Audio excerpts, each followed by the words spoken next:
हरि बोल हरि हरि बोल हरि हरि बोल नमः हरे ओम नीलाद्रौ शङ्खमध्ये सकदलकमले रत्नसिंहासनस्थं सर्वालङ्कारयुक्तं नवघनरुचिरं संयुक्तं चाग्रजेन भद्राय वामभागे रथचरणयुतं ब्रह्मरुद्रेन्द्रवन्द्यं वेदानां सारमीशं स्वजनपरिवृतं ब्रह्मदारु स्मरामि नीलाद्रिनाथं जगतामधीशं चिदं स्वरूपं शरणीकनाथं श्रीनीलगोत्राधिपति वरेण्यं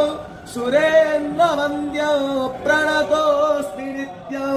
सशङ्खचक्रं सकिरीटकुण्डलं सपीतवस्त्रं सरसीरोभक्षणम्।